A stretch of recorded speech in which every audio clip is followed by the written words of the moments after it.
Nagsimula ang episode 1 ng One Piece kung saan ay makikita natin si Gold Roger na pinaka-kinatatakutan na hari ng mga pirata na malapit ng bitayin ng Navy. Bago bitayin ay tinanong siya ng isang tao doon kung nasaan ang kanyang mga kayamanan, kaya't sinabi ni Roger na gusto mo ba ng mga kayamanan ko, sige sayo na, inipon ko ang lahat ng mga ito sa isang lugar kaya't kailangan mong hanapin ito ngayon. Kaya't nagkagulo ang lahat at gusto nilang hanapin ang kayamanan ni Roger, at dito na nagsimula ang bagong panahon ng mga pirata, at dahil dito ay maraming tao na ang mga naging pirata upang hanapin ang kayamanan, at ang isa sa mga ito ay ang isang batang lalaki na ang pangalan ay Monkey D. Luffy na gustong maging isang hari ng pirata, at ito talaga ang kanyang pangarap noong bata pa siya. At ngayon ay nagsisimula na si Luffy ng kanyang pakikipagsapalaran na maglayag sa dagat gamit ang isang maliit na bangka at kasama niya ang isang ibon. Nagplano si Luffy na hanapin ang kanyang magiging mga crew at gusto niyang magkaroon ng 10 mga tauhan at isang ibon, ngunit biglang nagkatagas ang kanyang maliit na bangka at upang makaligtas ay pumasok siya sa isang barilas na kahoy, at pagkatapos ay nagpalutang-lutang siya sa dagat. Samantala ay makikita ang isang matinding labanan sa pagitan ng dalawang naglalakihang mga barko kung saan ay nagpapasabugan ang mga ito. Ang isa sa mga kapitan ng barko ay si Captain Alvida at siya ang kapitan ng Alvida Pirates. At dito ay makikita natin ang mga pagpatay ng rebelding barkong ito at ang nanalo ay ang piratang pinamumunuan ni Captain Alvida. At pagkatapos ay iniangat sa malaking barko ang isang barilas na kahoy na pinaglalagyan ni Luffy at dinala nila ito sa ibabang bahagi ng barko. At hinahanap pala ni Alvida ang isang lalaki na ang pangalan ay Zoro. Tinanong niya ang isang matandang lalaki kung nasaan si Zoro ngunit hindi naman alam nito, at inakala ni Alvida na nagsisinungaling lang ang matanda, kaya't hinampas niya ito ng kanyang iron clamp weapon at agad na namatay ang matanda. Pagkatapos ay ipinag-utos niya sa isa niyang crew na si Kobe na linisin nito ang dugo ng matanda. Kinagabihan habang nililinis ni Kobe ang Iron Club ni Alvida ay bigla siyang nakarinig ng isang ingay mula sa barilas na nasa kanyang harapan, pagkatapos ay biglang lumabas si Luffy kaya't laking takot ni Kobe sa kanya at nagmakaawa siya dito na wag siyang patayin, ngunit sinabi ni Luffy kailangan ko lang ng pagkain at pagkatapos ay tinanong niya si Kobe kung meron ba dito. Sinabi ni Kobe na barko ito ni Captain Alvida at hindi ka basta makakakuha ng pagkain dito, ngunit hindi naman natatakot si Luffy at naghanap pa din siya ng pagkain doon. Pagkatapos ay ipinakita ang isang flashback kung saan ay ipinakita ang isang batang lalaki na nakikinig sa isang usapan na mayroong isang pirata na kulay pula ang buhok ang muling magbabalik. Nakita ng batang lalaki ito na naglilinis si Shanks kasama ang kanyang mga crew, at ang batang lalaki pala na ito ay si Luffy. Ayaw niyang tinatawag siyang bata dahil alam niya na kaya niyang maging isang pirata at balang araw ay magiging isa siyang hari ng mga pirata. Sinabi ni Shanks na matatapang na tao lang ang maaaring maging pirata, kaya't pumanik si Luffy sa barko at hiniwa niya ng kutsilyo ang kanyang pisngi sa harap ng lahat upang mapatunayan na matapang siya. At sa kasalukuyan ay nag-usap sila ni Kobe at sinabi ni Kobe kung gaano siya pinahihirapan ni Alvida sa barko nito, ngunit sinabi ni Luffy na plano niya ang hanapin ang mga kayamanan ni Roger sa Grand Line. Pinayuhan siya ni Kobe na wag na siyang pumunta dahil napakadelikado doon at mayroon ding matataas na mga alon, ngunit dahil matapang si Luffy ay pinagtawanan lang siya nito. Pagkatapos ay nakarinig sila ng isang kakaibang tunog na tila isang halimaw, ngunit sinabi ni Kobe na ingay lang iyon ng paghihilik ni Alvida habang natutulog. At nang aalis na sila gamit ang isang maliit na bangka ay nahuli sila ni Alvida dahil sa nagawang ingay ni Luffy. Sinabi ni Luffy kay Captain Alvida at sa mga tauhan nito kung sino siya at sinabi din niya na magiging isang hari ako ng mga pirata, ngunit pinagtawanan lang siya ng lahat. Sinabi ni Alvida na sino ang pinakamalakas sa buong karagatan kaya't sabay-sabay na sumagot ang kanyang mga tauhan at sinabing si Captain Alvida. Ngunit sinabi ni Luffy na sabi ni Kobe ay isa ka daw masamang dugong kaya talagang nagalit si Alvida sa kanya. Pagkatapos ay binaril ng isang crew si Luffy ngunit tumalbog lang ang bala at hindi siya tinablan. Hinampas siya ni Alvida ng Iron Club nito kaya't naglaban silang dalawa. Gaya ng inaasahan ay ginamit ni Luffy ang kanyang signature move, ang kanyang Gomu pistol, kaya't tumilapon si Alvida sa dagat, at pagkatapos ay isinama na niya si Kobe.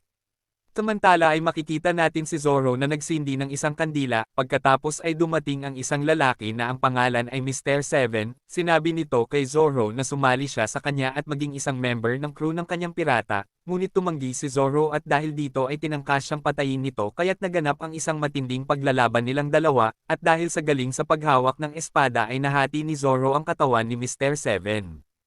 Samantala matapos matalo ni Luffy ang pirata ni Elvida ay sumakay na sila ni Kobe sa isang maliit na bangka, tinanong siya ni Kobe kung bakit siya nabibinat kaya't ikinwento sa kanya ni Luffy na noong bata pa siya ay tinahi ni Shanks ang hiniwa niyang sugat sa kanyang pisngi, pagkatapos ay nakakita siya ng isang kakaibang purple fruit sa kahon ni Shanks at kinain niya ito. Samantala sa Makinos Bar ay may isang lalaking nanggugulo dahil naubusan na sila Shanks ng alak kaya't nagalit ang lalaki at binasag niya sa lamesa ang alak na binigay sa kanya ni Shanks, ngunit nanahimik na lang si Shanks at nilinis na lang ang sahig, pinagtawanan siya ng mga sigang lalaki at pagkaalis ng mga ito ay nakita ni Luffy ang lahat, kaya't nagalit siya kay Shanks at sinabing minaliit ka nila bakit hindi ka gumanti at pinagsabihan niyang isang duwag si Shanks, ngunit sinabi ni Shanks na ang paghihiganti ay hindi isang katapangan, at nang pigilan niya si Luffy na gantihan ang mga lalaki ay biglang nabinat ang kamay nito na parang isang goma, kaya't nalaman niya na nagkaroon ng kakaibang power si Luffy matapos nitong kainin ang Gomu Gomu fruit kaya't naging goma ang katawan nito. At sa kasalukuyan ay ipinakita ni Luffy kay Kobe ang kanyang power, pagkatapos ay tinanong ni Luffy si Kobe kung ano talaga ang gusto niyang maging, sinabi ni Kobe na gusto niyang maging isang Navy kahit noong bata pa siya at sinabi niya na wala siyang kakayahan na tuparin ito, kaya't sinabi ni Luffy na tutulungan kita na maabot mo ang iyong pangarap na maging isang Navy, pagkatapos ay nagplano sila na pumunta ng Grand Line at sinabi niya kay Kobe na kailangan nating makapunta sa pinakamalapit na Navy headquarters, at ang goal ni Luffy ay makuha ang mapa ng Grand Line at isali si Kobe sa Navy. Samantala ay may isang babae naman ang mukhang pagod na nasa gitna ng karagatan at ang pangalan nito ay Nami, pagkatapos ay iniligtas siya ng dalawang lalaki at kaya pala ay kukunin lang pala ng mga ito ang baul ng kayamanan ni Nami, ngunit hindi nila inaasahang wala naman palang laman ang baul, niloko lang pala sila ni Nami at ninakaw ang kanilang bangka at pagkatapos ay nakakita si Nami ng isang mapa doon.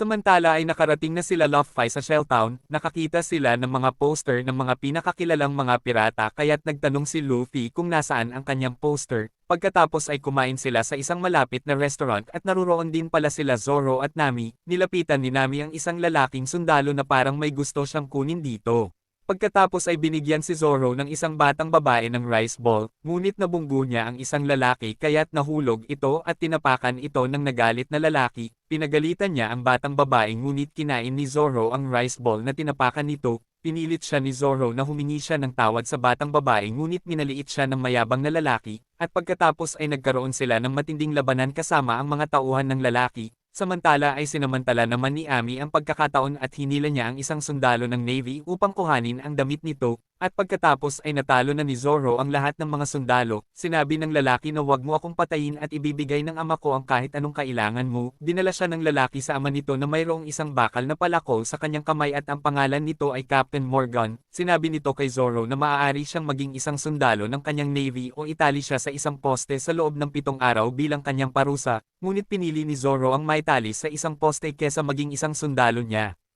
At sa maliit na bangka ay hindi alam nila Luffy kung paano nila mapapasok ang Navy headquarters hanggang sa magkaroon ng isang ideya si Luffy, samantala ay itinali si Zoro ng anak na lalaki ni Morgan at lumabas si Luffy mula sa ibaba at inaya niya si Zoro na sumali bilang isang tauhan ng kanyang pirata, ngunit tumanggi si Zoro sa kanya at kahit umayaw ito ay pinakawalan pa din siya ni Luffy. At makikitang pinasok din pala ni Nami ang headquarters, sinubukang makalapit ni Luffy kay Zoro at tinanong niya ito kung bakit siya nahuli, ngunit sinabi ni Zoro na nagpahuli lang siya, sinabi ni Luffy na may dahilan ka kung bakit ka nagpahuli at iyon ay dahil isa kang mabuting tao, samantala ay nahuli naman si Nami ng sundalong ninakawan niya ng damit kanina, nagawa siyang talunin ni Nami at narinig ito ni Luffy kaya't sinabi niya na hinahanap niya ang mapa ng Grand Line kaya't nagtulong ang dalawa upang hanapin ang mapa.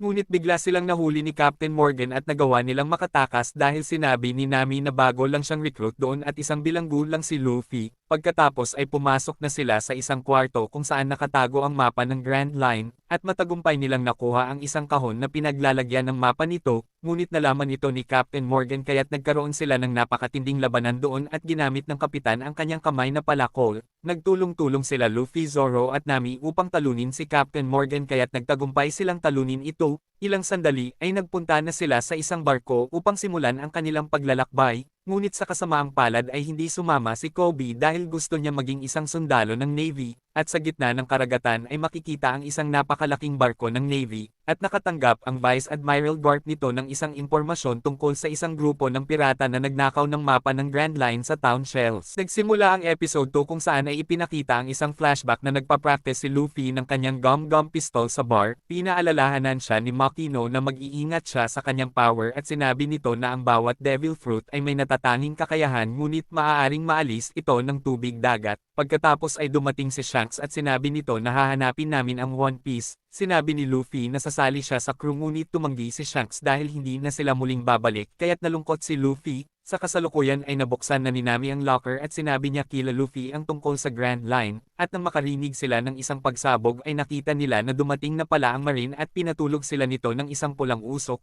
at bago mawalan ng malay ay agad na nilunok ni Luffy ang mapa, at nang magising ay nalaman nila na nasa loob na sila ng isang malaking kahon at kinuha din ang kanilang mga sandata. Nag-aalala sila sa mapa ngunit sinabi ni Luffy na nasa isang ligtas na lugar lang ito, pagkatapos ay biglang bumukas ang kahon at dumating si Buggy na isang pirata, ikinulong niya at ginawang puppet ang lahat ng mga tao sa isla at pinilit niyang tumawa ang mga ito sa kanyang mga walang kwentang joke.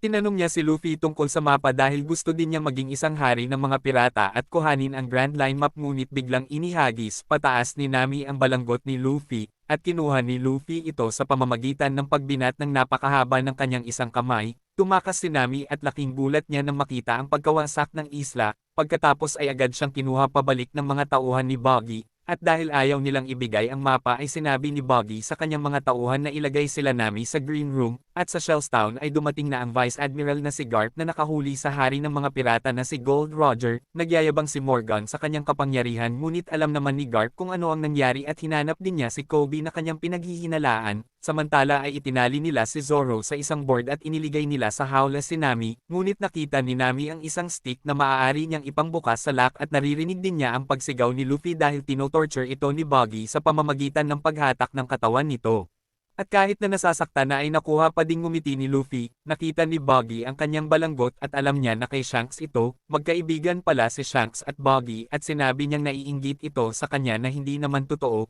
Pagkatapos ay sinabi niya sa isang matanda na hatakin pa ng husto si Luffy hanggang sa magkapira-pira na ito, ngunit tumanggi ang matanda kaya't ginamit ni Buggy ang isang bata upang hatakin ang katawan at patayin. Sobrang nagalit si Luffy kaya't nang makawala ay ginamitan niya ng kanyang gum-gum pistol si Buggy at tumilapon ang ulo nito sa audience, ngunit muling bumalik ang ulong natanggal ni Buggy sa kanyang katawan. Pagkatapos ay sinabi ni Buggy na kumain din siya ng Devil Fruit na chop-chop fruit at isang sandata ang kanyang katawan. Pinatulog niya si Luffy sa pamamagitan ng pagpapausok niya ng pulang usok. Samantala habang pinipilit buksan ni Nami ang lock ay biglang dumating si Kabaji, at gusto nitong gumanti kay Zoro dahil si Zoro pala ang pumatay sa kanyang kapatid na lalaki kaya't pinaglaruan niya ito at hinagisan ng kutsilyo. Samantala ay pinatawag ni Garp si Kobe at pinilit niya itong magsalita tungkol sa mga kaibigan nito. Wala na siyang choice kaya't sinabi niya na hindi niya sinusuportahan ang mga pirata dahil pangarap talaga niya ang maging isang Navy. Pagkatapos ay isang flashback ang ipinakita kung saan ay muling bumalik ang lalaking nanggugulo sa bar. Nagalit sa kanya si Luffy at pinalayas niya ito ngunit binitbit siya sa leeg ng lalaki. Pagkatapos ay biglang dumating si Shanks at binugbog nila ang mga ito dahil ayaw niyang sinasaktan ang kanyang mga kaibigan. Pagkatapos matalo ang mga sigang lalaki ay hindi na nila makita si Luffy. At sa kasalukuyan ay nagising si Luffy na nasa loob siya ng isang tangke na may tumutulong tubig dagat. Takot sa tubig dagat si Luffy dahil nawawala ang kanyang kapangyarihan. Kaya't ginamit ni Buggy ang kahinaan niyang ito upang makuha ang mapa. Sinabi ni Buggy na walang darating na kaibigan na magliligtas sa kanya kaya't ibigay na niya ang mapa, at kung ibibigay ni Luffy ay gagawin niya itong bilang kanyang tagasilbi, ngunit tumanggi sa kanya si Luffy kaya't nilakasan na ni Buggy ang tubig ng tangke kaya't umabot na ang tubig sa leeg ni Luffy. At sa flashback ay kinuha pala ng sigang lalaki si Luffy at dinala niya ito sa gitna ng dagat, at sinabi nito na wala nang tutulong sayo, ngunit biglang itinaob ng isang halimaw ang kanilang bangka kaya't agad na lumubog si Luffy ngunit iniligtas siya ni Shanks. Pagkakain ng halimaw sa lalaking siga ay humarap sa kanila ang halimaw ngunit hindi natakot si Shanks at pinaalis niya ito. Pagkaalis ng halimaw ay inakap siya ni Luffy at nakita niya na naputol ang isang kamay ni Shanks nang dahil sa kanya. Samantala ay nasa board pa din si Zoro at pinatamaan siya ng kutsilyo ni Kabaji, at sa kabutihan palad ay nabuksan na ni Nami ang lock kaya't sinipa niya si Kabaji at sinakal ito ni Zoro, at habang nalulunod na si Luffy ay inihagis ni Nami ang kanyang stick sa salamin ng tangke kaya't nabasag ito, pagkatapos ay chinap-chap ni Zoro ang katawan ni Buggy ngunit muli na namang nabuo ang katawan ng clown, ginamit ni Buggy ang mga piraso ng kanyang katawan bilang sandatang panlaban sa dalawa. Pagkatapos ay ginamitan siya ng gum-gum pistol ni Luffy kaya't nabutas ang katawan nito ngunit muli na namang bumalik ito, nakita ni Luffy ang mga kahon sa paligid kaya't sinabi niya kila Nami na ilagay ang mga piraso ng katawan ni Buggy sa kahon, kaya't ulo, paa at kamay na lang ang natira kay Buggy. Pagkatapos ay muli siyang ginamitan ni Luffy ng kanyang gum-gum pistol kaya't tumilapon ito ng napakalayo, bago umalis ay hindi niya kinalimutang palayain ang mga taong ikinadena ni Buggy doon, at inakala ng mga ito na gagawin din silang bilanggo ni Luffy ngunit sinabi ni Luffy na kakaiba siya sa mga pirata at wala siyang hininging anumang kapalit. Samantala ay in-announce ni Garp na wawasakin na niya ang pangarap ng mga pirata na gustong pumunta sa Grand Line at tutulungan siya ni Kobe sa kanyang paglalayag. Iginapos din niya si Morgan dahil hindi nagawa nito ang kanyang duty. Binigyan ng mga taga-isla ng ilang tinapay sila Luffy bilang pasasalamat sa kanila, ngunit kumuha lang ng isang piraso si Luffy dahil alam niya na mas higit na kailangan ng mga ito ang pagkain. At sa nakaraan ay ibinigay ni Shanks ang kanyang balanggot kay Luffy at sinabi niya na ito ang aking buong mundo, at ibalik mo na lang sa aking ito pag naging isa ka ng hari ng mga pirata, at naiyak siya nang magpaalam na sa kanya si Shanks. Nabutas ang pinakamamahal niyang balanggot sa paglalaban nila ni Buggy kaya tinahi ito ni Nami dahil alam niya na isang kayamanan ito ni Luffy, pagkatapos ay may tinawagan si Nami sa isang kwarto at sinabi niya na ako ito at pwede mo nang sabihin sa kanya na nasa akin na ang mapa. Nagsimula ang episode 3 sa isang nakaraan sa Syrup Village kung saan ay pinatunog ni Usopp ang isang kampana, upang ipaalam na paparating na ang mga pirata ngunit wala namang naniniwala sa kanya. Samantala ay nag-leak naman ang bangka nila Luffy, ibig sabihin na kailangan nilang makakuha kaagad ng isang bagong bangka, nag-aalala si Nami sa kanyang telepono na nabasa, at upang makakuha sila ng bangka ay nagpasya sila na pumunta ng Syrup Village na kilala sa paggawa ng mga bangka. Samantala sa barko nila Garp ay nagkamali naman ng pagkakatali ang anak ni Morgan kaya't inayos ito ni Kobe, ngunit pinagalitan siya ng anak ni Morgan dahil mas magaling at matalino siya dito, pagkatapos ay pinuri ni Garp si Kobe dahil sa kanyang galing sa pagtatali. Nakarating na sila Luffy sa Syrup Village kung saan ay idinidikit ang mga poster ng mga kriminal sa mga pader at isa dito ay si Buggy, samantala ay nakabalik na si Buggy at nakuha na niya ang mga bahagi ng kanyang katawan, pagkatapos ay dumating ang isang tauhan ni Arlong na gustong makipagkita sa kanya at nang tumanggi si Buggy ay bigla siyang sinuntok nito. At sa village ay naghahanap na sila Luffy ng kanilang bibiling barko ngunit sinabi ni Nami na magnakaw na lang sila dahil wala naman silang pera. Ayaw ni Luffy dahil mas gusto niya na makakuha ng isang maayos na barko sa tamang paraan, at sa wakas ay nakakita na si Luffy ng isang magandang barko na gusto niya. Nagkita sila ni Usopp dito at siya pala ang tagalinis ng barko at kilala din niya si Kaya na may-ari ng buong shipyard. Dinala niya sila Luffy sa isang napakarangyang lugar kaya't namangha silang lahat, ngunit hinagisan ni Butchie ng kutsilyo si Usopp dahil bawal siyang pumunta doon. Pagkatapos ay dumating si Kaya kasama ang kanyang mayordomo na si Klahadore at pinandidirihan nito si Usopp, at dahil birthday ni Kaya kaya't in-invite niya ang mga ito para sa isang hapunan, ngunit sinabi ni Klahadore na kailangan nilang maligo at magpalit ng damit bago umaten. Pagkatapos ay pumasok si Usopp sa kwarto ni Kaya upang ibigay ang kanyang regalong isang malaking perlas at ikinwento din niya kung paano niya kinuha ito. Gustong-gusto ni Kaya na makinig sa kanyang mga kwento ngunit nag-aalala naman si Usopp sa lumalala niyang kondisyon. At makikitang nagsusukat ng mga damit sila Luffy sa isang kwarto kung saan ay napagtanto ni Zoro na parang nakita na pala niya dati si Klahadore, samantala ay binigyan ni Klahadore ng isang blue tea si Kaya. Inakala ni Kaya na isa itong gamot dahil bumubuti ang kanyang pakiramdam sa tuwing iniinom niya ito. Ipinagkatiwala niya ang lahat kay Klahadore dahil ito na ang nag-aalaga sa kanya mula nang mamatay ang kanyang mga magulang, at sa kusina ay naghahanda sila Butchie at Sham ng kakaibang soup at nang titikman na ito ni Butchie ay pinagbawalan siya ni Sham na parang may ginawa silang kakaiba sa soup. Samantala ay naglalaro si Garp at Kobe sa kwarto, ngunit natalo si Kobe dahil patuloy niyang iniisip ang manalo ngunit nang mag-set ng oras si Garp ay palagi nang nananalo si Kobe.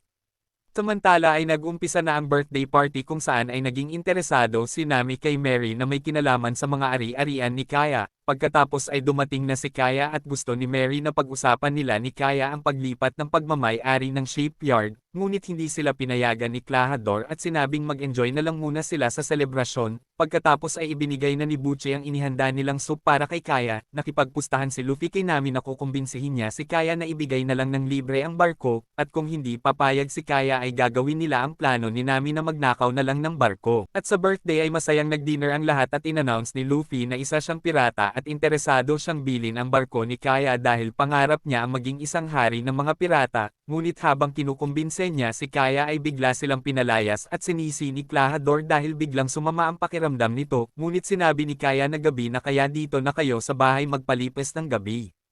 Samantala ay dumating sa kwarto ni Garp si Helmeppo at sinabi nito na nakita nila ang isang inabandonang bangka, kaya't pinapunte niya si Kobe sa Syrup Village upang hanapin ang mga pirata, at dahil dito ay nainggit si Helmeppo kay Kobe. Nakipagkita si Mary kay Klahadore at sinabi nito na kailangan niya makausap kaagad si Kaya dahil nakakapagduda ang paglilipat ng business ng paggawa ng barko nito sa kanya, at ito ang dahilan kung bakit gusto niyang makausap si Kaya kanina, ngunit hindi siya pinayagan ni Klahadore at napakabilis na pinatay siya nito sa pamamagitan ng pagsaksak ng 5 kutsilyo na lumabas mula sa mga kamay nito. Samantala ay iginapos at kinidnap ni Arlong si Buggy at gusto din niyang patayin si Buggy dahil sa panggugulo nito sa kanyang lugar at hindi pagbibigay ng kanyang parte. At bago siya patayin ni Arlong ay sinabi niya dito na ninakaw ni Luffy ang mapa at maaari niyang tulungan ito upang mahanap si Luffy dahil mayroon siyang mga mata at tenga kahit saan. Kinagabihan ay lumabas sila Luffy sa kwarto dahil gusto niyang kumain at gusto naman uminom ni Zoro, at sa tulong ng ilong ni Luffy ay nagpunta na sila sa kusina, samantala ay nagnanakaw si Nami ng mga magagandang mga bagay sa bahay at nang makarinig siya ng ingay ay agad siyang nagpunta sa kwarto ni Kaya, mahinahon at mapagkumbaba si Kaya at alam niya na nagnakaw si Nami sa kanyang bahay. Ngunit tinawag pa din niyang kaibigan si Nami at nag-usap sila na parang talagang mag-besties. Nakita din nila Luffy sa kusina si Usopp at kinuwento nito kung paano sila naging mag-best friend ni Kaya, at pagkatapos ay sinabi ni Luffy na kasama ni Shanks ang ama ni Usopp. Sinabi ni Zoro na gusto niyang uminom ng alak kaya't sinamahan siya ni Usopp sa basement, ngunit nagpaiwan na lang si Luffy at tinunggan niya sa kaserola ang ginawang soup nila Butchie para kay Kaya. Pagkarating sa basement nila Zoro ay nakita nila ang pinatay na si Mary at nandoon din si Klahadore at kasama nito si Butchie at Sham, at hindi pala talaga Klahadore ang pangalan nito kundi siya si Kuro na kapitan ng Black Cat Pirates. Ipinakita ni Zoro ang kanyang kasanayan sa paghawak ng espada ngunit hindi siya umubra kay Klahadore dahil napakabilis kumilos nito. Pagkatapos ay bigla siyang pinukpok sa ulo ng bote ni Sham at agad namang tumakas si Usopp sa bintana. Hindi na siya inintindi ni Klahadore dahil wala naman naniniwala sa kanya, at sa kwarto ay nagpaalam na si Nami kay Kaya, samantala ay itinapon naman nila Butchie at Sham sila Mary at Zoro sa balon. Gaya ng dati ay inalerto ni Usopp ang lahat ng mga taga-nayon na inatake sila ng mga pirata, ngunit iniisip ng mga tao na nagsisinungaling na naman siya dahil palagi na niyang ginagawa ito kahit noong bata pa siya, at kahit nagsasabi na siya ng totoo ngayon ay wala nang naniniwala sa kanya. Pagkatapos ay naalala niya nang isumbong siya ng isang matanda sa kanyang may sakit na ina, sinabi ng kanyang ina na huwag mong sinasabi sa mga tao na paparating na ang mga pirata. Sinabi ni Usopp na paparating na talaga sila at kasama nila si Papa, at pag dumating na siya ay magiging maayos na ang pakiramdam mo, at pagkatapos ay namatay na ang kanyang ina, at sa kasalukuyan ay sinabi niya na narito na ang mga pirata ngunit wala namang naniniwala sa akin, ngunit biglang dumating si Kobe at sinabi nito na naniniwala ako sa'yo. Simula ang episode 4 kung saan ay nagising na si Zoro at nalaman niya na nasa ilalim siya ng isang balon. Ginamit niya ang alaala ni Queen na laging tumatalo sa kanya noon sa kanilang training. Ipinakitang sumuko na si Zoro dahil hindi niya matalo si Queen, ngunit sinabi nito na magiging magaling din siya pagdating ng araw, at nangako sila sa isa't isa na maging isang pinakamagaling na humawak ng espada sa buong mundo, ngunit namatay sa aksidente si Queen. At ginamit niya ang pangakong ito upang magawa niyang makaahon sa napakalalim na balon. Samantala ay hinahanap na ni Kobe ang mga pirata na nasa isla na sila Luffy at Kuro. Hindi alam ni Usopp kung ano talaga ang pakay nila Kobe na hulihin sila Luffy, kaya't sinamahan niya sa mansyon ang mga marine. Bagsak pa din si Luffy dahil sa inubos niyang soup na may lason. Nakita siya ni Nami at tinangka niyang buhatin ito, ngunit nang marinig niya na may paparating ay kaagad siyang nagtago sa cabinet ng mga kawali. Pagkatapos ay dumating sila Butchie at Sham na nagtatalo tungkol sa inilagay nilang lason sa soup ni Kaya. Tinanong sila ni Klahadore kung bakit nakabagsak sa lamesa si Luffy. Sinabi ni Butchie na inubos ni Luffy ang isang kaserolang soup na may lason. Lingid sa kanila ay narinig ni Nami ang lahat ng kanilang mga pinag-uusapan. Pagkatapos ay biglang dumating na ang mga Marine, hinanap ni Kobe ang mga kutsilyong ipinampatay na nasa kamay ni Kuro na isinumbong ni Usopp, ngunit sinabi ni Kuro na nagkaroon ng problema sa pag-iisip si Usopp mula nang mamatay ang ina nito kaya't hindi na ito pinaniniwalaan ng mga tao. Sinabi din niya na nagsama ng pirata si Usopp kaya't ibinigay nila si Luffy na pinalabas nilang lasing at maraming kinain. Samantala ay pinupok ng kawali ni Nami si Sham kaya't narinig ni Kobe ito, pagkatapos ay agad nagpunta si Usopp sa kwarto ni Kaya upang balaan ito sa totoong pakay ni Kuro at ang pagpatay nito kay Mary, ngunit hindi siya pinaniwalaan at sinampal siya ni Kaya at sinabing hindi ako nakikipagbiroan, ngunit nanindigan si Usopp at sinabing hindi ako aalis hanggat hindi ka siguradong ligtas. Samantala pagkaalis ng mga Marine ay inutusan ni Kuro si Buchi na ibaba na ang security ng buong mansyon upang makulong at patayin sila Kaya. Pagkatapos ay sinabi ni Nami ang lahat ng kanyang narinig kay Kaya na nilalason siya unti-unti ng mga pirata upang makamkam ang kanyang mga kayamanan, kaya't naniwala na si Kaya sa kanya at dumaan sila sa isang lihim na daanan sa likod ng pader. Ngunit nag-uubo si Kaya kaya't narinig siya ni Kuro at sinaksak nito ng ilang beses ang pader at sinundan sila nito.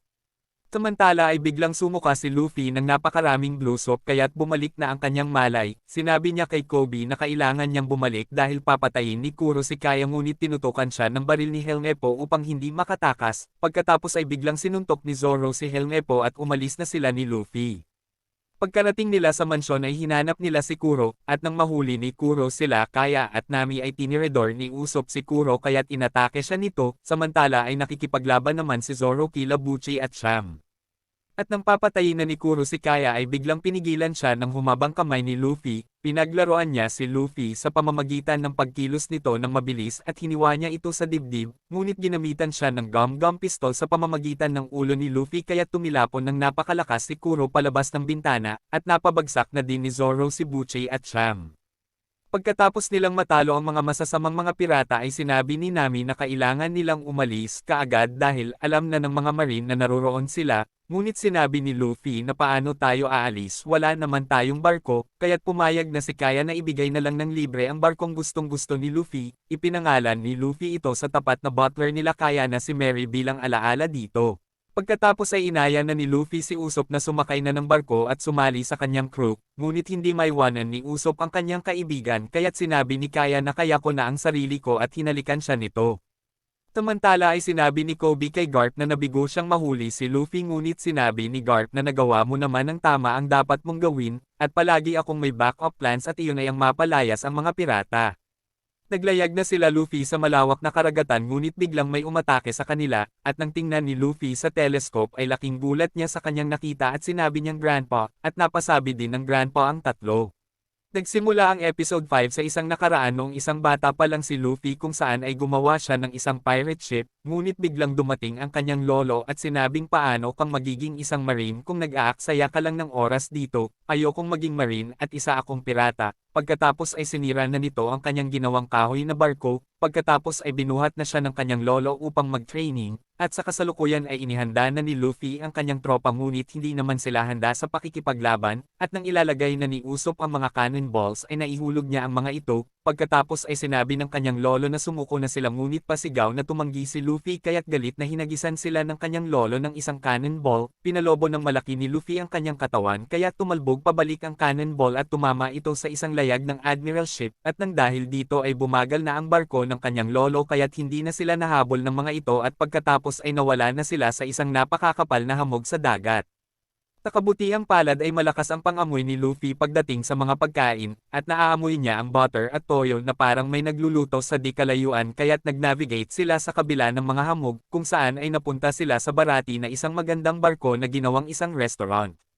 Dahil puno na ito ay sinabi ni Usopp sa waiter na gusto mo bang paalisan ang isang magiging hari ng mga pirata, dahil hindi pumayag ang matandang lalaki kaya't naglagay na lang si Nami at nagawa nilang makakuha ng isang lamesa. At habang kumakain sila ay makikilala naman natin ang makarismang fighter chef na si Sanji at kaagad niyang naagaw ang pansin ni Luffy, nagkaroon sila ng magandang pagsasamahan kaya't masaya silang nagdiwang lahat. Pagkatapos kumain ay nakipag-toast si Luffy dahil sa kanilang tagumpay laban sa mga Marine, ngunit hindi naman ganoon ang tingin ni Nami at sinabi nito na ang tunay na dahilan kung bakit hinahabol sila ng mga Marine ay ang lolo ni Luffy na isang Vice Admiral.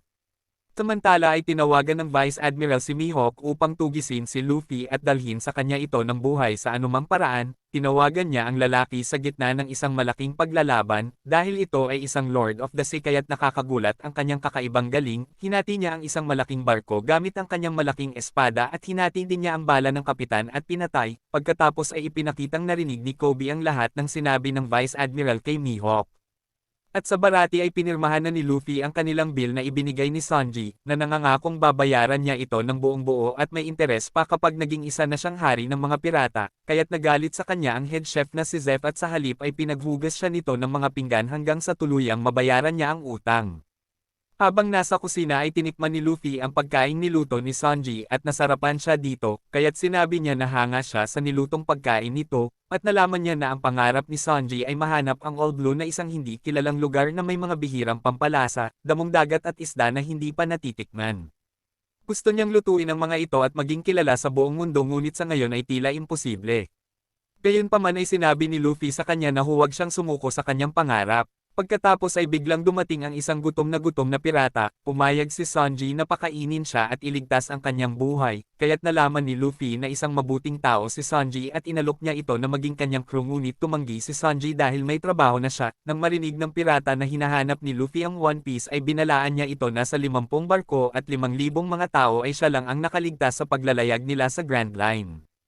Samantala ay nagpasya si Nami na humiwalay at maghanap ng daan patungo sa Kinomi Islands mula sa isang hindi mapagkakatiwalaang lalaki sa bar. Inalok niya ito ng bayad na 6,000 berries at nagpasyang pupunta siyang mag-isa. Sinabi sa kanya ng lalaki na aalis na sila mamayang madaling araw sa Sleep 22.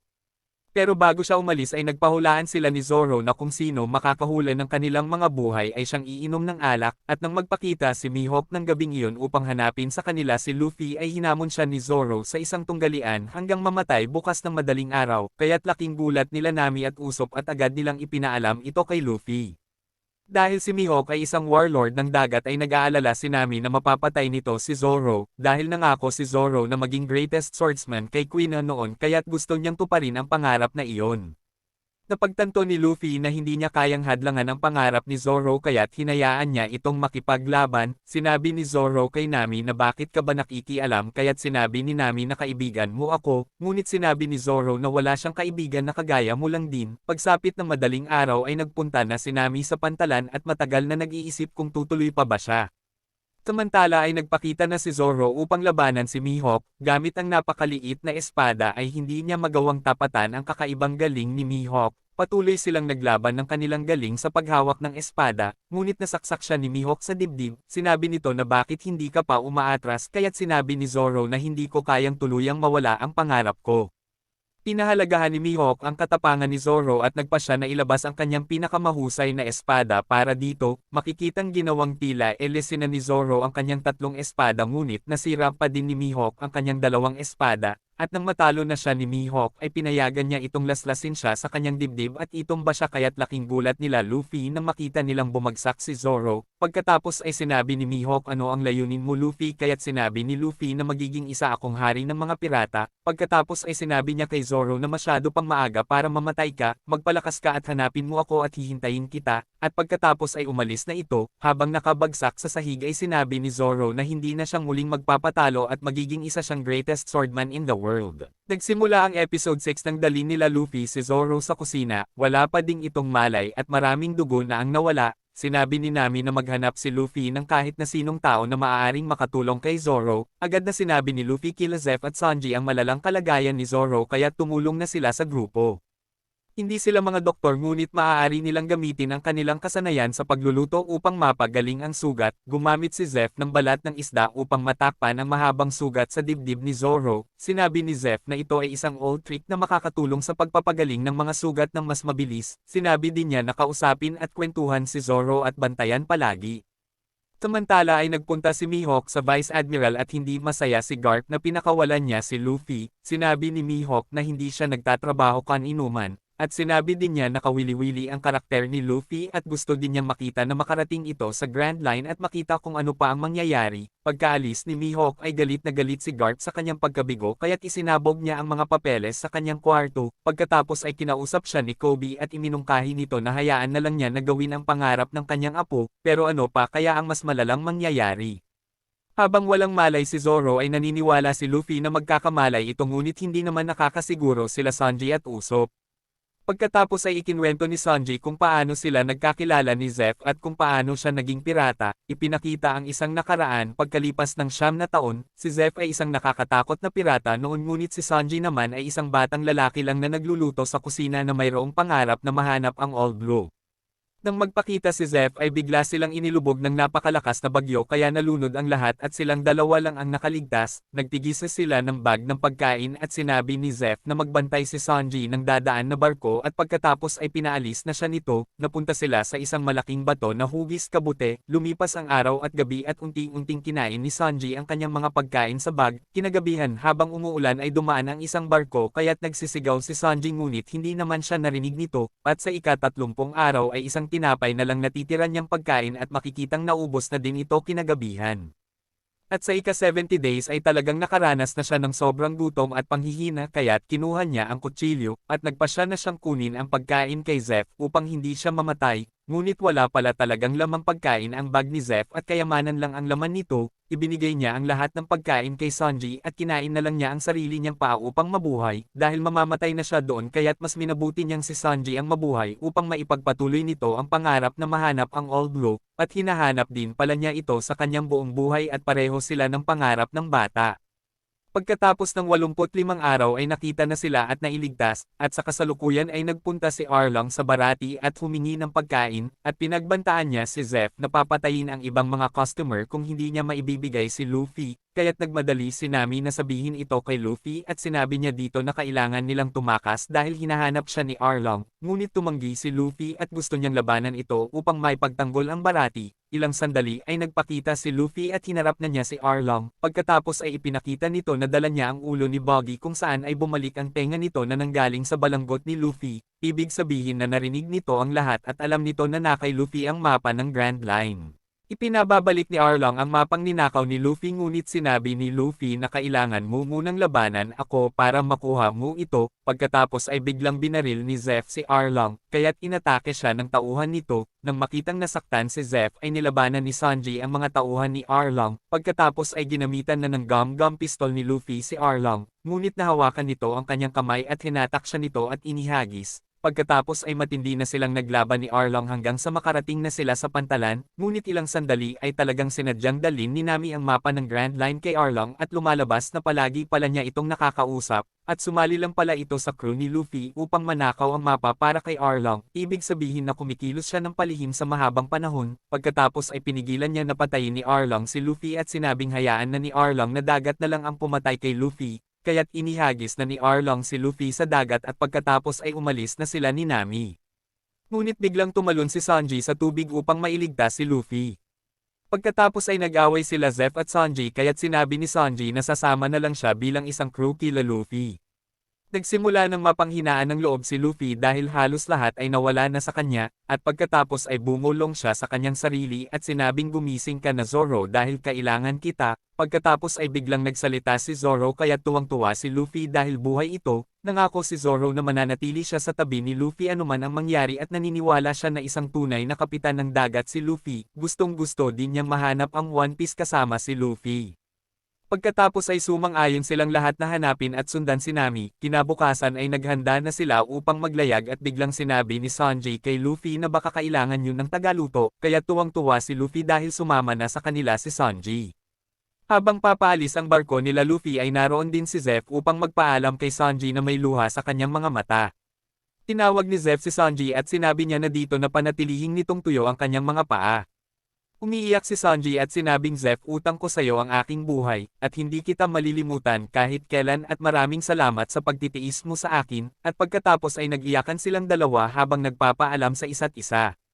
Sa gitna ng kanilang paglalayag ay sinabi ni Usopp kay Luffy na susundan natin si Nami pero paano natin siya mahahanap, sumagot si Luffy at sinabing may kilala akong alam maghanap, pagkatapos ay ipinakita ni Luffy ang ulo ni Buggy na inilabas niya sa isang bag, at nag-hello si Buggy at tumawa. Nagsimula ang episode 7 sa paghahanap nila Luffy kila Nami at Arlong. Nasa ibabaw ng deck ang ulo ni Buggy at patuloy itong dakdak ng dakdak sa kanila, nagtatalo sila ni Zoro at inihulog siya nito sa isang balde, at sa wakas ay nakita na nila ang kanilang destinasyon at ito ang Kanomi Island, pagkatapos ay ipinakita ang isang nakaraan, na si Nami ay lumaki sa isla ng Coco Village. Nagalit kay Nami ang umampon sa kanya dahil ninakaw niya ang isang libro sa bookstore. Galit na sinagot ni Nami ang kanyang ina at sinabing ayaw ko na maging isang mahirap at palaging sinusuot ang pinaglumaang damit ni Nojiko. Sinabi din niya na hindi ko kayo kapamilya, hindi ko siya kapatid at hindi kita tunay na ina, ngunit ipinaliwanag ng kanyang ina at sinabing natagpuan ko kayo ni Nojiko na magkasama pagkatapos ng matindi naming pakikipaglaban sa mga pirata sa isang isla, kahit sugatan nagugutom at mamamatay na ay pinilit kong mabuhay dahil kailangan kong maalagaan at mabuhay kayong dalawa. At sa kasalukuyan ay makikitang nakikipaglaro si Nami ng baraha sa mga mangingisda at pagkatapos makipagtalo ay nagpunta na siya sa part ni Arlong kung saan siya ikinedena ng 12 taon. Pagkatapos ay nagpasalamat sa kanya si Arlong dahil sa pamamagitan niya ay magagawa na nitong pagharian ang mundo, ngunit alam ni Nami na wala siyang bahagi sa misyong ito. At kailangan lang tuparin ni Arlong ang ipinangako nito sa kanya. Tinabi ni Arlong na kuhanin ni Nami ang tribute payment ng Coco Village ngunit tumanggi siyang maningil doon at talagang sinadya ni Arlong na papuntahin si Nami doon upang pahirapan siya. Dahil ang nayo na iyon ay ang nayo nila Nami. Dumating si Garp sa Barate kasama ang iba pang mga marine, hindi pumunta si Garp dito upang hulihin si Zeph dahil huminto na ito sa pagiging isang masamang pirata, at nagpunta lang si Garp upang tanungin ang kanyang apo na si Luffy, ngunit nagkunwaring walang alam si Zeph tungkol kay Luffy kaya't inalok na lang niya itong kumain. Samantala ay nakarating na sila Luffy sa Coco Village at hindi nila alam na nandoon din pala si Nami. Mula sa malayo ay nakita nila si Nami na kinukuha ang tribute payment ng mga taga-nayon, mahirap ang Coco Village kaya't hindi nila maibigay ang kinakailangang pera. Pinagsabihan siya ni Nojiko at sinabing bakit siya nakikipagtulungan sa malupit na si Arlong. Pagkatapos kunin ang nagkulang na bayad ng mga taga-nayon ay pinuntahan niya si Luffy at sinabing bakit nandito kayo. Sinabi ni Luffy hindi ka ganito Nami, kung kailangan mo ng tulong tutulungan ka namin. Ngunit nagalit si Nami at sinabing hindi ko kayo kailangan at kahit kailan ay hindi ako naging bahagi ng inyong walang kwentang crew, at ayoko na kayong makita kahit kailan.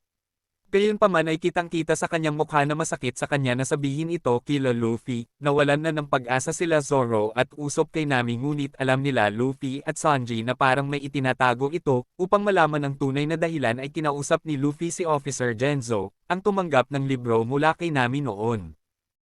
Tinabi nito na kausapin nila si Nojiko na nakatira sa taniman ng mga tangerine. Pagdating nila sa bahay ni Nojiko ay sinabi ni Luffy na kaibigan at isang crew niya si Nami at gusto nilang tulungan ito. Sa kabila ng pagtutok ng baril sa kanila ni Nojiko ay talagang si Sanji lang ang nakakumbinse sa kanya, na bilang kapalit ng kanyang oras at impormasyon ay ipagluluto siya nito ng masarap na pagkain. Kinagabihan ay dinala na ni Nami ang nakuhang bayad kay Arlong at gusto niyang ipakiusap ang nagkulang na ibinayad ng Coco Village, ngunit biglang dumating si Captain Nazumi kasama ang mga mari, at itinatago nito ang kanyang masamang gawain sa pamamagitan ng pangungurakot ng pera. Sa ngayon ay marami nang nagagawang masasamang mga bagay si Arlong kaya't nanghihingi si Nazumi ng karagdagang lagay, kaya't inaya siya ni Arlong na pag-usapan na lang sa loob at pinasama din niya si Nami. Samantala ay ikinwento na ni Nojiko kila Luffy ang nakakalungkot na pangyayari ng atakihin ng mga pirata ang kanilang nayon, pagkatapos ay ipinakita ang isang nakaraan kung saan ay ibinalik na ni Nami ang ninakaw niyang libro ng mapa sa isang lokal na opisyal, ngunit biglang umatake sila Arlong kasama ang kanyang mga tauhan at sinabing sa akin ang nayong ito at ibinaligtad nito ang isang kubo, kaya't nang makita ay nagtatakbo silang mag-iina at pinagtago sila sa silong.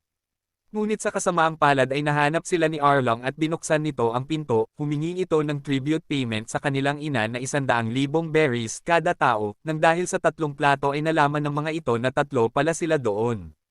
Nang sakali ni Arlong ang kanilang ina dahil nagsinungaling ito ay biglang lumabas si Nami upang iligtas ang ina, at dahil walang maibigay na bayad para sa 2 anak ay ipinalit nito ang sariling buhay upang hindi patayin sila Nami. At pagkatapos sabihing mga anak mahal ko kayo ay binaril na ito ni Arlong. Kasalukuyan ay nagpunta sa labas si Luffy at Zoro at nag-usap sila sa bubungan. Sinabi ni Zoro na huwag magtitiwala si Luffy kila Nami at Sanji, ngunit alam niya na maaaring may dahilan si Nami. Samantala ay binigyan na ni Arlong ng malaking halaga ng pera si Nazumi at ipinahiya niya ang mga tao sa pang-aalipin sa kanila. At nagpasya siya na gumanti sa mga tao, kaya't ang kinuha na lang ni Nazumi ay ang napagkasunduan nilang pera upang hindi na magkagulo. Kinuha na rin ni Nami ang pagkakataon at sinabi niya dito na tuparin ni Arlong ang kanyang pangako dahil bibigyan niya ito ng 100 milyong berry. Pagkaalis ni Nami ay sinabi niya sa kanyang tauhan na tawagin ulit si Nazumi. At sa barati habang nag-iinuman ay sinabi ni Kobe ang lahat ng sikreto kay Helmepo. Pagkatapos ay sinabi ng bartender ang lugar na pinuntahan nila Luffy, at nang malaman ito ni Garp ay nagtungo na sila sa Konomi Island. Samantala ay may hinuhukay si Nami malapit sa libingan ng kanyang ina at kinuha niya ang isang kahon. Pagkatapos ay dumating si Nojiko at hinampas siya nito, ngunit nagawang makaiwas ni Nami sa kanyang pag-atake at sinubukan niyang magpaliwanag dito. Ngunit natamaan ni Nojiko ang kahon kaya't nakita nito ang mga kayamanan, at ngayon ay handa nang makinig sa kanya si Nojiko. Pagkatapos mamatay ng kanilang ina ay nagpunta si Nami kay Arlong at sinabi niya na gusto niya maging crew nito. Nagduda sa kanya si Arlong dahil pinatay nito ang kanyang ina at bakit gusto niyang sumama sa kanila. Pagkatapos ay pinakita niya ang isang mapa na kanyang iginuhit na nagpapakita ng kanyang kakaibang galing. Nang tingnan ni Arlong ang mapa ay ginawa na siya nitong tauhan, ngunit sa kondisyon na palalayain na siya nito at ang kanyang nayon kapag nakapagbigay na siya ng 100 milyong berries. Nagawa na ang kasunduan at nagsimula na siyang gumawa ng mga mapa at nag-ipon ng ipinangako niyang halaga. Nang malaman ng katotohanan ay nagsisi si Nojiko dahil palagi siyang nag-iisip ng mali kay Nami. Hindi rin maayos ni Nami ang hindi nila pagkakaintindihan ni Nojiko dahil ayaw niyang makagulo kahit kanino. Pagkatapos ay biglang dumating sila Nazumi at kinuha nito ang lahat ng kayamanan at mga pera dahil ninakaw lang ni Nami ang mga ito. Alam niya ang kabuuang halaga dahil sinabi sa kanya ni Arlong, hindi na niya makuha ang kayamanan dahil pinigilan na siya Nojiko, dahil alam ni Nojiko na papatayin si Nami ng mga ito kung kukunin pa niya, at nang makaalis ay hinabol sila ni Nami ngunit wala na ang mga ito. At dahil sa matinding galit ay sinaksak ni Nami ng ilang ulit ang kanyang braso na tinatuan ng tauhan ni Arlong, ngunit bigla siyang pinigilan ni Luffy at nakita nito ang kanyang kaawa-awang kalagayan. Umiiyak na sinabi ni Nami na Luffy, tulungan mo ako, kaya't inilagay ni Luffy ang kanyang balanggot kay Nami at may paghihiganting sumigaw at sinabing oo, tutulungan kita at gagawin ko. Pagkatapos ay napaiyak na si Nami at nagpasya na si Luffy na hindi na siya magpapakita ng awa kay Arlong. Samantala ay nakita ni Sanji na nasusunog na ang Coco Village dahil inatake na ito nila Arlong. Nagsimula ang episode 8 kung saan ay makikita ang batang si Nami na tinitiis ang sakit ng pagtatato sa kanya. Nagsimula na siyang gumawa ng isang mapa para kay Arlong at idinikit niya ito sa dingding at kahit si Arlong ay hangang-hanga sa kanya, ngunit makikitang nakakadena ang kanyang isang paa, at sa kasalukuyan ay nakita nila ang winasak na nayon. Pagkatapos ay dumating ang mga taga-nayon na gustong turuan ng leksyon si Arlong, ngunit pinigilan ni Nami na labanan sila Arlong, dahil talagang mas malakas ang mga ito kesa sa kanilang inaakala, ngunit gusto pa din nilang makaganti sa mga ito, dahil pagod na sila sa ganitong klase ng kalupitan, ngunit ngayon ay nanguna na si Luffy at nagpasya na siya na labanan na sila Arlong, at lumakad na sila upang bugbugin ito na parang isang inalog na duhat. Samantala ay nakarating na sila Garp sa barko nila Nazumi, at pinagalitan niya si Nazumi dahil nabalitaan nito ang ginawang pagsalakay ni Arlong sa Coco Village, ngunit sinabi ni Nazumi na gawa ito ng isang walang awang pag-atake ng isang pirata na walang iba kundi si Luffy, kaya't sinabi ni Kobe na hindi totoo yan dahil alam niya na hindi ito magagawa ni Luffy. Pagkatapos ay tiningnan ni Garp ang mapa at tinanong kung nasaan na si Luffy. Samantala ay inatake na nila Luffy ang part ni Arlong, nilabanan nila Zoro at Sanji ang mga tauhan nito, ginamit ni Zoro ang kanyang espada upang mapabagsak ang mga ito, samantala ay ginamit ni Sanji ang kanyang kakayahan sa pakikipaglaban, samantala ay nagtatakbo naman sila Nami at Luffy papunta sa kwarto ng mga mapa. Pagkarating nila doon ay nakita ni Luffy ang kadenang bakal, kaya't sinabi ni Nami na ito ang kanyang kadena at hinanap din niya ang mapa. Pagkatapos ay dumating si Arlong na dala ang kanyang malaking sandata, samantala ay hinabol si Usopp ng isang tauhan ni Arlong at gusto siyang patayin nito. Uminom ito ng alak at ginamit niya ito upang patamaan si Usopp kaya't agad na nagtago si Usopp sa likod ng punong nabuwal. Samantala habang nakikipaglaban ay naglolokohan naman sila Sanji at Zoro. Pagkatapos ay inakusahan ni Arlong si Nami na niloko siya nito, ngunit ang katotohanan ay si Arlong talaga ang nanloko dahil siya ang nagpapunta kay Nazumi kay Nami. Pinagtawanan siya ni Arlong at inamin niya ito. Gusto ni Arlong na tapusin silang dalawa dahil alam nila na plano niyang pamunuan ang buong mundo sa pamamagitan ng mapa ng Grand Line. Nagalit si Luffy sa pangmamaliit nito kay Nami at nang tagain siya ni Arlong ng malaking espada sa leeg ay sinira niya ito, sinabi niya na hindi isang bagay si Nami para gamitin mo dahil siya ay isang tao, na may sariling kagustuhan at pangarap, at kinuha mo ang lahat ng iyon sa kanya. Pagkatapos ay pinalabas na niya si Nami at pinatamaan na niya si Arlong ng kanyang gum-gum pistol, samantala ay sinabi ni Buggy na palayain na siya dahil nandoon ang kanyang katawan, dahil kung makakabalik siya sa kanyang katawan ay maaari na siyang makatulong kila Zoro. Pinakawalan na nila ang ulo ni Buggy ngunit niloko lang pala sila nito at agad na itong nagtatakbo, kaya't inasahan na lang nila Zoro ang kanilang mga sariling kakayahan upang harapin ang mga kalaban, at sa gubat ay nagpatay-patayan si Usopp, pagtalikod nito ay bigla niyang tiniredor ang alak nito kaya't nasunog ang taong isda at namatay, samantala ay inihagis siya ni Arlong kaya't galit na inatake niya ito ng kanyang gum-gum pistol, kaya't nabasag ang mga ngipin nito ngunit ilang sandali ay muli na namang tumubo, kaya't napagtanto ni Luffy na hindi niya magagawang talunin ito, ngunit maaari niyang maparusahan ito sa pamamagitan ng pagsira ng mga mapa, kaya't sinimulan niyang wasakin ang mga pader.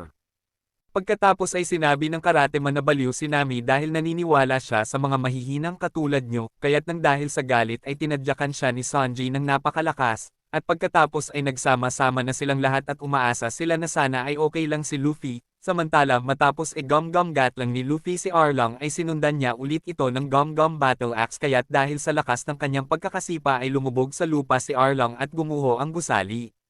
Kaya't nag-alala silang lahat sa labas kay Luffy, ngunit makikitang ligtas itong lumabas at sumigaw na Nami kaibigan ka namin at kami ang iyong crew, at pagkatapos ay nagtawanan na silang lahat, kinagabihan ay nagdiwang ang Coco Village at nagluto din ng masasarap na mga pagkain si Sanji, pagkatapos ay dumating ang lolo ni Luffy at ipinag-utos nito na hulihin silang lahat, ngunit tumanggi sila Kobe at Helmepo. Hinamon ni Garp na lumaban si Luffy kaya't ginamit ni Luffy ang kanyang gum-gum pistol, ngunit iniwasan ito ni Garp at sinuntok niya si Luffy ng ilang beses, ngunit patuloy pa ding sinasabi ni Luffy ang kanyang pangarap na maging isang hari ng mga pirata at makuha ang One Piece. Alam ni Garp na matigas ang ulo ng kanyang apo na kagaya niya, at hindi pa din makikinig ito sa kanya, kaya tumawa na lang si Garp at hinayaan na lang sila Luffy.